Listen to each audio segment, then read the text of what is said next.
This is Gene Key, Skyserve, Texas News. Guns and religion now have a much closer relationship for Texas. A new law going into effect will soon allow churches to use deadly force. NBCDFW.com contributed to this report. Starting in September, churches will be able to arm members of their congregation rather than hire private security firms under Senate Bill 2065. Security at churches has been concerns for some after horrific scenes like the 1999 tragedy at Wedgwood Baptist Fort Worth and more recently in Charleston, South Carolina. Under current legislation for churches to have the deadly force they say they need, churches must hire a private licensed company or an officer. The new bill will allow congregations to make up their security teams with members who are legally authorized to carry a gun on a volunteer basis.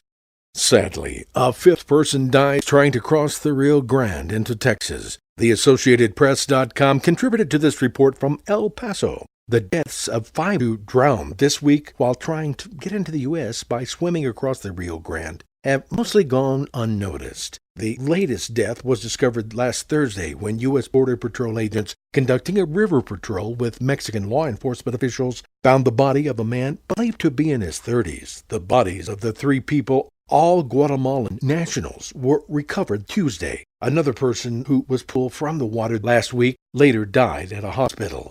The U.S. Congress begins to pay for the president's border wall in Texas. The TexasTribune.org contributed to this report. U.S. Customs and Border Protection will likely begin constructing the first segment of President Trump's border wall in November through a national wildlife refuge using the money it received from Congress. For the past 6 months, Customs and Border Protection has been quietly preparing a site to build a nearly 3-mile border barrier through the Santa Ana National Wildlife Refuge. Last week, the House approved a spending bill that contained $1.6 billion to build a piece of the wall in Texas and California. Its fate in the Senate is uncertain. However, Customs and Border Protection recently told a senior Fish and Wildlife Service official in Texas that the agency would shift funds to pay for the new segment out of its current budget.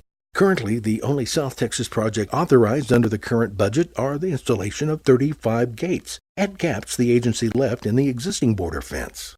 Visit us on YouTube, Facebook, Twitter, or Tumblr at Skyserve News Service.